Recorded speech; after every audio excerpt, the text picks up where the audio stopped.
দর্শক, এই মুহূর্তে রংপুরের ভদরগঞ্জ থেকে মনোনয়নপত্র জমা দেওয়ার খবর জানাতে যুক্ত হচ্ছেন প্রতিনিধি মাহমুদুল হাসান। মাহমুদুল, উত্তরাঞ্চলে মনোনয়নপত্র জমাদানের কেমন পরিবেশ দেখছেন, প্রার্থীরা কি বলছেন, সবশেষ পরিস্থিতি আমাদেরকে জানাবেন।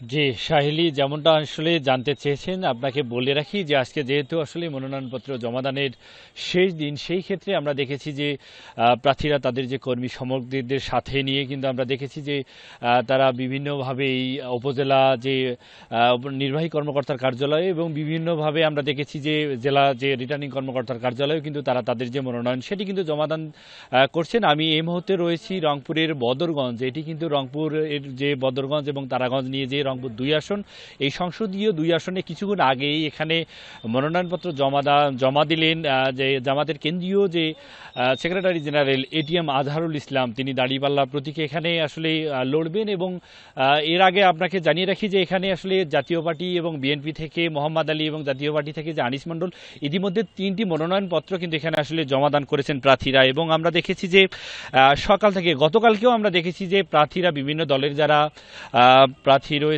এবারে যারা এই রংপুরের যে 6টি আসন রয়েছে, 6টি আসনে প্রার্থীরা যারা লড়বেন তারা কিন্তু আসলে বিভিন্নভাবে আমরা গতকালকেও জমাদান করতে দেখেছি। আজকে কিন্তু রংপুর যে জেলা রিটার্নিং কর্মকর্তার কার্যালয়ে সেখানে আমরা দুপুর নাগাদ যে রংপুর সদর আসনের যে বিএনপির মনোনীত প্রার্থী শামসুজ্জামান শামু, তিনি কিন্তু মনোনয়নপত্র জমাদান করেছেন। এরপরে দুপুর 2টা নাগাদ সেখানে কিন্তু আমরা যেটি সংবাদ নিয়েছি, সেখানে কিন্তু আমরা দেখেছি যে রংপুর 6 আসনে বিএনপির প্রার্থী যে রয়েছেন সাইফুল ইসলাম, তিনি কিন্তু মনোনয়নপত্র জমাদান করেছেন। এবং বিশেষ করে জানিয়ে রাখি যে যেহেতু বদরগঞ্জের এই আসনটি বদরগঞ্জ এবং তারাগঞ্জ 2 উপজেলা মিলিয়ে কিন্তু এই যে রংপুর 2 আসন, সেই 2 আসনে কিন্তু এখানে হাড্ডাহাড্ডি লড়াই কিন্তু আসলে একটা সম্ভাবনা রয়েছে। এবং প্রার্থীরা যেটা বলছেন যে আগামী নির্বাচন যাতে যে লেভেল প্লেইং যে ফিল্ড, সেটি নিয়েও কিন্তু শঙ্কা করছেন এবং পাশাপাশি যে আইন শৃঙ্খলার যে পরিস্থিতি সেটি যেন আসলে আরও কঠোর হয়।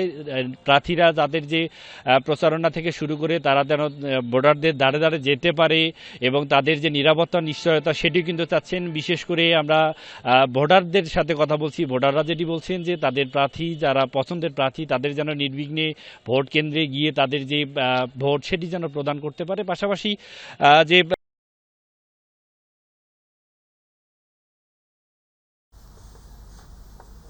মাহমুদুল, আপনাকে ধন্যবাদ। দর্শক, রংপুর থেকে মনোনয়নপত্র জমা দেওয়ার বিষয়ে সবশেষ তথ্য জানাতে যুক্ত ছিলেন আমাদের সহকর্মী মাহমুদুল।